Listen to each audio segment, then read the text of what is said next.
नमस्कार, स्वागत है आप सभी का। मैं हूं आपके साथ अमृता चौरसिया। खबरों की शुरुआत करेंगे, लेकिन उससे पहले बात कोविड महामारी से बचाव की। कोरोना महामारी के खिलाफ पूरा देश एकजुट होकर लड़ रहा है। आप भी हमारे साथ सुरक्षा और बचाव के एहतियाती उपायों का संकल्प लें। अपना मास्क अच्छी तरह से पहने, 2 गज की दूरी का पालन करें, सुरक्षित दूरी बनाए रखें, साथ ही अपने हाथों को बार बार धोएं।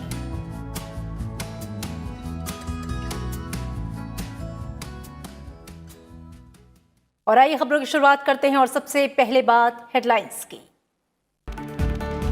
आत्मनिर्भर भारत अभियान के लिए केंद्र और राज्यों के बीच सहयोग सबसे जरूरी। नीति आयोग की 6ठी प्रशासनिक परिषद बैठक में प्रधानमंत्री का संबोधन। राज्यों को मजबूत बनाने और बजट में विकास को गति देने के महत्व पर दिया जोर।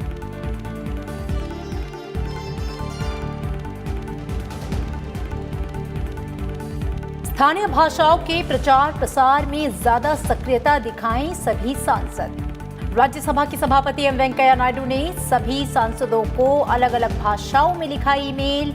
भाषा और संस्कृति को बताया एक दूसरे के पूरक।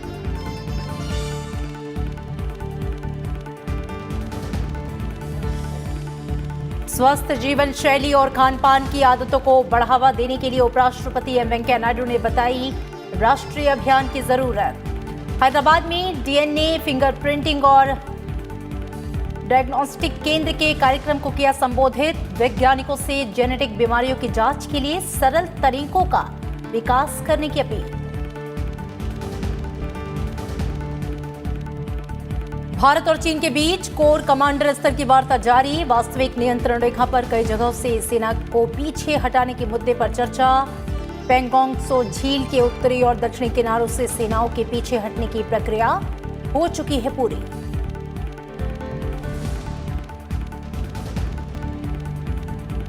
और कोविड-19 के लिए देश भर में 1 करोड़ 8 लाख से अधिक लोगों का हुआ टीकाकरण।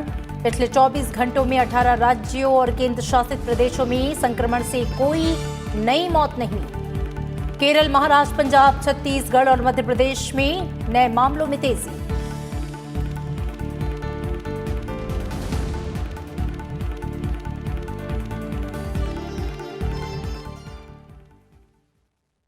प्रधानमंत्री नरेंद्र मोदी का यह मानना है कि सहकारी संघवाद को अधिक सार्थक बनाने के लिए केंद्र और राज्यों को मिलकर काम करना चाहिए। नीति आयोग की प्रशासनिक परिषद की 6ठी बैठक को संबोधित करते हुए उन्होंने कहा कि प्रतिस्पर्धी सहकारी संघवाद न सिर्फ राज्यों के बीच बल्कि जिलों के बीच भी कायम किया जाना चाहिए। प्रशासनिक परिषद की बैठक में लद्दाख और जम्मू कश्मीर ने पहली बार केंद्र शासित प्रदेश के रूप में हिस्सा लिया। नीति आयोग की प्रशासनिक परिषद की 6ठी बैठक को वीडियो कॉन्फ्रेंस के जरिए संबोधित करते हुए प्रधानमंत्री नरेंद्र मोदी ने कहा कि कोरोना के दौरान केंद्र और राज्य सरकारों ने राष्ट्र को सफल बनाने में एक साथ काम किया है। इससे विश्व स्तर पर देश की सकारात्मक छवि बनी है। कॉम्पिटिटिव कोऑपरेटिव फेडरलिज्म को न सिर्फ राज्यों के बीच डिस्ट्रिक्ट तक ले जाना है, ताकि विकास की स्पर्धा निरंतर चलती रहे। हमने कोरोना कालखंड में देखा है कि कैसे अब राज्य और केंद्र सरकार ने मिलकर काम किया, देश सफल हुआ और दुनिया में भी भारत की एक अच्छी छवि निर्माण हुई। प्रधानमंत्री ने कहा कि बीते वर्षों में कृषि से लेकर पशुपालन और मत्स्य पालन तक एक होलिस्टिक अप्रोच अपनाई गई है। इसका परिणाम है कि कोरोना के दौर में भी देश के कृषि निर्यात में काफी बढ़ोतरी हुई है। साथियों, बीते वर्षों में कृषि से लेकर पशुपालन और मत्स्य पालन तक एक होलिस्टिक अप्रोच अपनाई गई है। इसका परिणाम है कि कोरोना के दौर में भी देश में कृषि निर्यात में काफी बढ़ोतरी हुई है, लेकिन हमारा पोटेंशियल इससे अनेक गुना ज्यादा है। हमारे प्रोडक्ट्स का वेस्टेज कम से कम हो, इसके लिए स्टोरेज और प्रोसेसिंग पर भी ध्यान देने की जरूरत है और उसमें इन्वेस्टमेंट के लिए हमें जितने भी पोटेंशियल जहां भी है उसको जोड़ना पड़ेगा। प्रधानमंत्री ने कहा कि केंद्र सरकार ने विभिन्न सेक्टर्स के लिए PLI स्कीम्स शुरू की हैं। राज्यों को भी इस स्कीम का पूरा लाभ लेते हुए अपने यहाँ ज्यादा से ज्यादा निवेश आकर्षित करना चाहिए। केंद्र सरकार ने विभिन्न सेक्टर्स के लिए एक PLI स्कीम शुरू की है। ये देश में मैन्युफैक्चरिंग बढ़ाने का बेहतरीन अवसर है। राज्यों को भी इस स्कीम का पूरा लाभ लेते हुए अपने यहां ज्यादा से ज्यादा निवेश आकर्षित करना चाहिए। कॉरपोरेट टैक्स की दरें कम करने का लाभ भी राज्यों ने बढ़ चढ़ करके उठाना चाहिए। प्रधानमंत्री ने कहा कि आत्मनिर्भर भारत अभियान एक ऐसे भारत के निर्माण का मार्ग है जो न केवल अपनी आवश्यकताओं के लिए बल्कि विश्व के लिए भी उत्पादन करे और ये उत्पादन विश्व में श्रेष्ठता की कसौटी पर भी खरा उतरे। आत्मनिर्भर भारत अभियान एक ऐसे भारत का निर्माण का मार्ग है जो न केवल अपनी आवश्यकताओं के लिए बल्कि विश्व के लिए भी उत्पादन करे और ये उत्पादन विश्व श्रेष्ठता की कसौटी पर भी खरा उतरे। और इसलिए मैं हमेशा कहता हूं, जीरो डिफेक्ट जीरो इफेक्ट। प्रधानमंत्री ने कहा कि हम ये भी देख रहे हैं कि कैसे देश का प्राइवेट सेक्टर देश की इस विकास यात्रा में और ज्यादा उत्साह से आगे आ रहा है। सरकार के नाते हमें इस उत्साह का प्राइवेट सेक्टर की ऊर्जा का सम्मान भी करना है और उसे आत्मनिर्भर भारत अभियान में उतना ही अवसर भी देना है। नीति आयोग की प्रशासनिक परिषद की छठी बैठक में 6 विषयों पर विशेष जोर दिया गया। इसमें विनिर्माण, कृषि, बुनियादी ढांचे में सुधार के अलावा स्वास्थ्य और पोषण के मुद्दे पर विशेष चर्चा की गई। नीति आयोग के उपाध्यक्ष राजीव कुमार ने आज हुई बैठक के बारे में जानकारी दी। वहीं नीति आयोग के CEO अमिताभ कांत ने यह बताया कि बैठक में जिन मुद्दों पर चर्चा हुई उनका मकसद देश के विकास यात्रा में राज्यों और जिलों को बराबर का भागीदार बनाना है।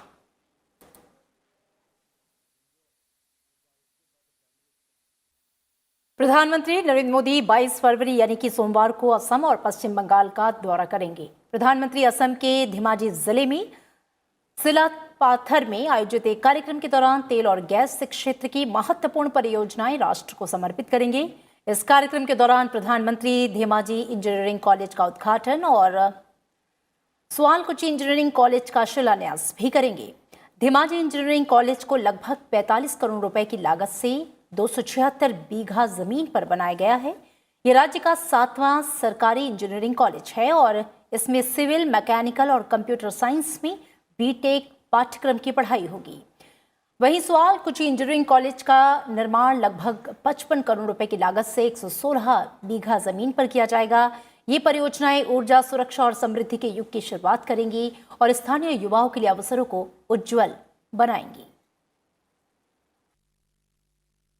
वहीं पश्चिम बंगाल के हुगली में प्रधानमंत्री कई रेलवे परियोजनाओं का उद्घाटन करेंगे। इस अवसर पर नोआपाड़ा से दक्षिणेश्वर तक मेट्रो रेलवे के विस्तार का उद्घाटन होगा और प्रधानमंत्री इस खंड पर पहली मेट्रो सेवा को हरी झंडी दिखाएंगे। 4 किलोमीटर से अधिक लंबी इस लाइन का निर्माण 464 करोड़ रुपए की लागत से किया गया है। प्रधानमंत्री कालीकुंडा और झारग्राम के बीच 132 किलोमीटर लंबे खड़गपुर आदित्यपुर सेक्शन पर 30 किलोमीटर लंबी तीसरी लाइन का उद्घाटन करेंगे। इसकी अनुमानित लागत 1312 करोड़ रुपए है। प्रधानमंत्री अजीमगंज से लेकर खरगाघाट रोड रेलखंड के दोहरीकरण को राष्ट्र को समर्पित करेंगे। ये पूर्वी रेलवे के हावड़ा बैंडेल अजीमगंज खंड का एक हिस्सा है जिसे करीब 240 करोड़ रुपए की लागत से पूरा किया गया है।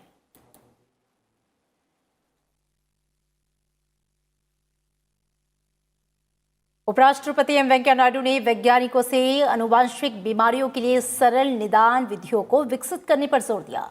उन्होंने आज हैदराबाद में centre for DNA fingerprinting and diagnostic का दौरा किया और paediatric rare genetic disorder laboratory का उद्घाटन किया। इस मौके पर उन्होंने जीनोम आधारित स्वास्थ्य अनुसंधान को बढ़ावा देने के लिए जैव प्रौद्योगिकी विभाग की सराहना की।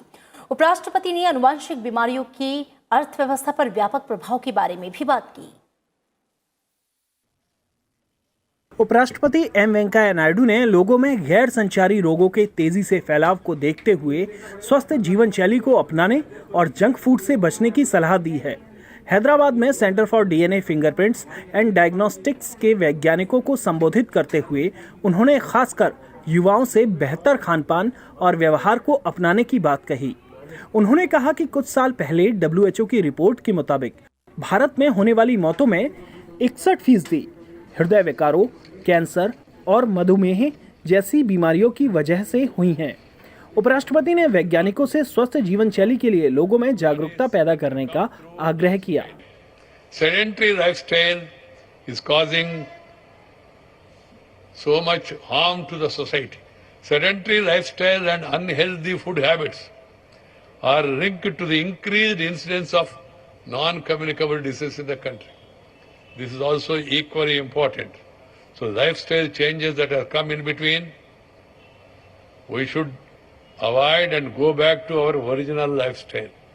उपराष्ट्रपति ने वैज्ञानिकों से आनुवंशिक बीमारियों के निदान के लिए सस्ते और सरल प्रभावी तरीके विकसित करने की सलाह दी ताकि बेहतर रोग प्रबंधन में मदद मिल सके। Technology, of any technology or any research, ultimate aim is to make people's life more comfortable. To continue to work developing new technologies for better, simpler and cost-effective methods for diagnosis of various genetic diseases. This would help in better patient management. उपराष्ट्रपति ने CDFD में 10 से अधिक बीमारियों के आनुवंशिक उत्परिवर्तन की पहचान करने की तारीफ की, जिसमें 4 नए जीनों की पहचान शामिल है जो आनुवंशिक बीमारियों के प्रबंधन में सहायक होगी। उपराष्ट्रपति ने कोविड-19 संक्रमण का सटीक इलाज मुहैया कराने के लिए CDFD के कोरोना वॉरियर्स की भी सराहना की। संस्कृति और उसके संस्कारों को जानने के लिए उसकी भाषा को जानना जरूरी है। भाषा और संस्कृति ऐतिहासिक रूप से परस्पर एक दूसरे की पूरक हैं। उपराष्ट्रपति एम वेंकैया नायडू ने अंग्रेजी अखबार टाइम्स ऑफ इंडिया और हिंदी समाचार पत्र दैनिक जागरण में लेख लिखते हुए ये बातें कही हैं। इसमें उपराष्ट्रपति ने देशवासियों से भाषाई विविधता को मजबूती देने की अपील की है। उपराष्ट्रपति एम वेंकैया नायडू ने अपने लेख में जानकारी दी है कि 2021 के लिए अंतर्राष्ट्रीय मातृभाषा दिवस का विषय समावेशी शिक्षा और समाज के लिए बहुभाषिता को प्रोत्साहन है। ये इस अवधारणा पर आधारित है कि एक समावेशी समाज बनाने के लिए बहुभाषिता जरूरी है। ये सिद्धांत प्रधानमंत्री मोदी के शासन दर्शन की मूल भावना सबका साथ, सबका विकास, सबका विश्वास के अनुरूप है। उपराष्ट्रपति ने कहा है कि भारतवासियों के लिए अंतर्राष्ट्रीय मातृभाषा दिवस का विशेष महत्व है। सांस्कृतिक और भाषाई विविधता भारतीय सभ्यता का आधार रही हैं।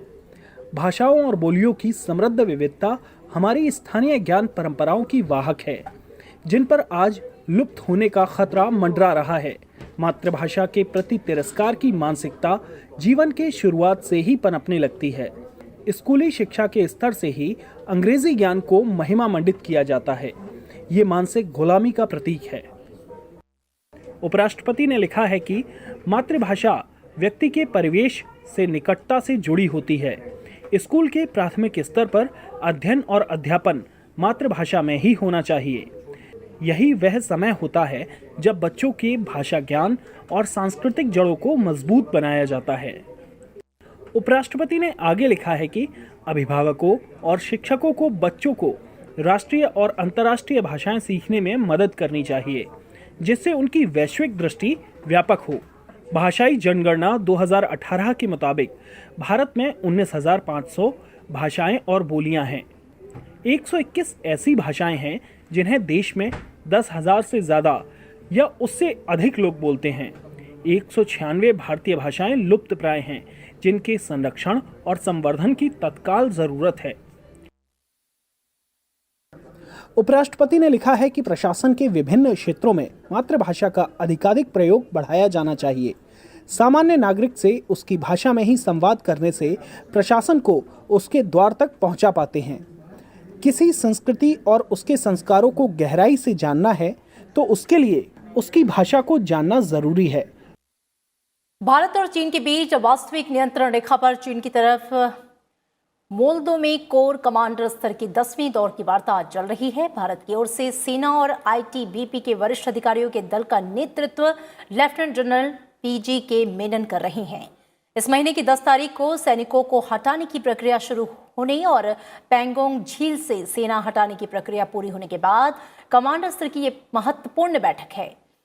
आज की बैठक में गोगरा, हॉट स्प्रिंग्स और देपसांग जैसे अन्य टकराव स्थलों से सेनाएं हटा जाने के मुद्दे पर बात हो सकती है। अभी तक दोनों देशों के बीच पैंगोंग झील के उत्तरी और दक्षिणी तटों से सेनाएं वापस लेने का काम पूरा हो चुका है।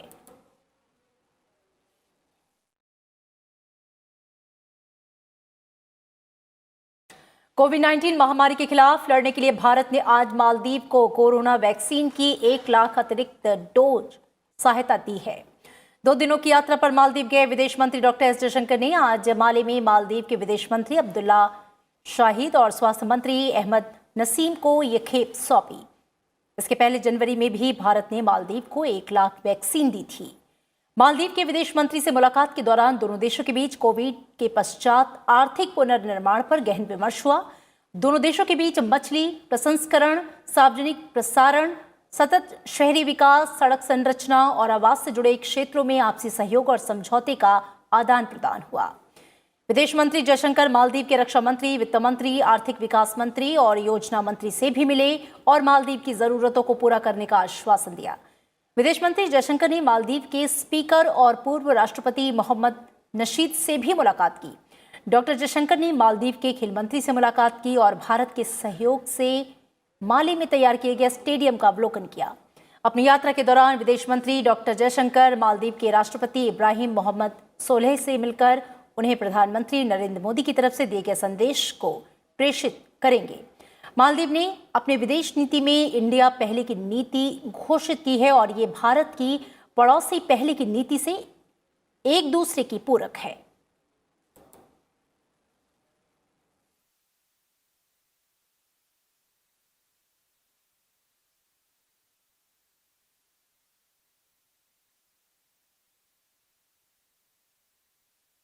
टूल किट मामले में गिरफ्तार दिशा रवि की जमानत याचिका पर आज दिल्ली की पटियाला हाउस कोर्ट में सुनवाई हुई।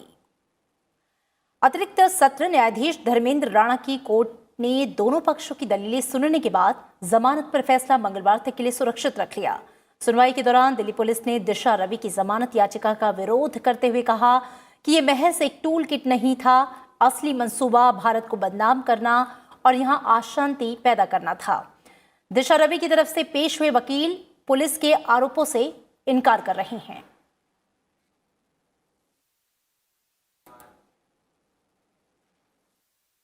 अरुणाचल प्रदेश और मिजोरम ने आज अपना अपना स्थापना दिवस मनाया। इस मौके पर दोनों राज्यों में विभिन्न कार्यक्रमों का आयोजन किया गया। राष्ट्रपति, उपराष्ट्रपति और प्रधानमंत्री ने अरुणाचल और मिजोरम के निवासियों को इस अवसर पर बधाई और शुभकामनाएं दी। राष्ट्रपति रामनाथ कोविंद ने कहा है कि मिजोरम हरे भरे जंगलों और रंग बिरंगे फूलों वाला प्रदेश है और देश को मिजोरम की समृद्ध संस्कृति पर गर्व है।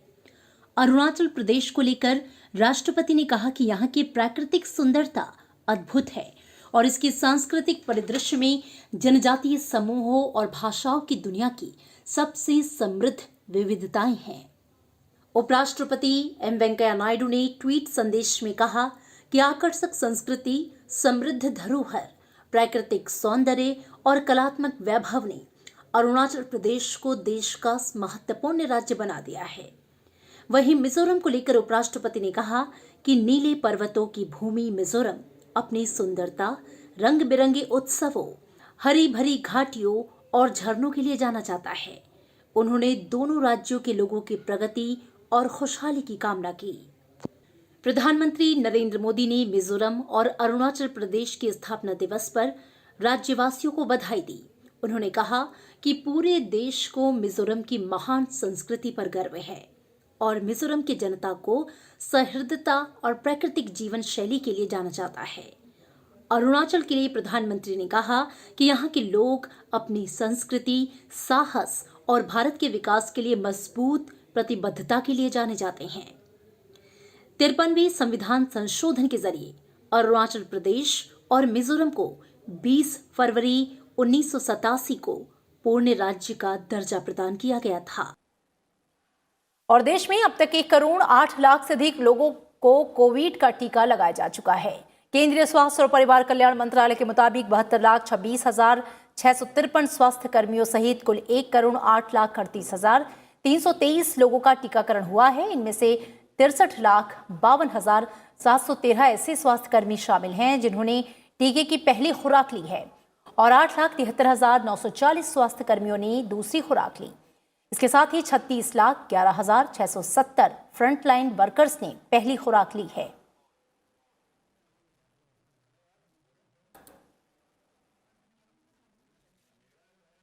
और इसी के साथ फिलहाल इस बुलेटिन में इतना ही, लेकिन जाते जाते एक बार फिर आपसे अपील। कोरोना महामारी के खिलाफ पूरा देश एकजुट होकर लड़ रहा है। आप भी हमारे साथ सुरक्षा और बचाव के एहतियाती उपायों का संकल्प लें। अपना मास्क अच्छी तरह से पहनें, 2 गज की दूरी का पालन करें, सुरक्षित दूरी बनाए रखें, साथ ही अपने हाथों को बार बार धोएं।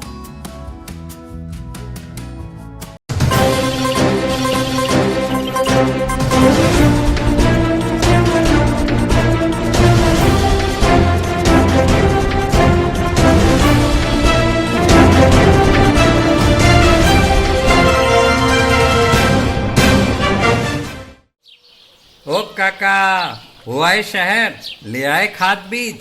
भाई लेके तो आया हूँ, पर क्या कहूँ, महंगाई इतनी हो गई है कि समझ में नहीं आता है कि खेती करे कैसे। फसल भी अच्छी नहीं होती है, ये दवाइयाँ नहीं डालूँ तो कर्जा करके लाओ, कैसे भी लाओ, लाना तो पड़ेगा ही।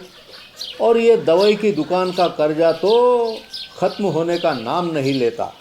लाना तो मुझे भी है, पर सब कुछ इतना महंगा है, कहाँ से लाऊं, किससे खरीदूं, किसके पास सही दामों में मिलेगा और क्वालिटी उत्पाद भी मिलेगा या नहीं।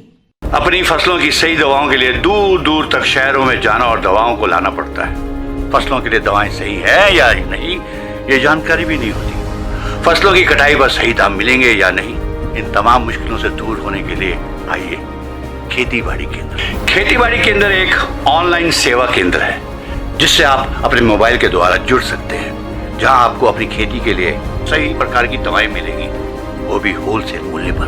वो सभी दवाएं सीधा निर्माता से लेकर आप तक पहुंचाते हैं, यानी कि बीच में होने वाले सारे खर्च की बचत आपकी जेब में। साथ ही साथ दवाओं को लाने और ले जाने की झंझट से भी छुटकारा।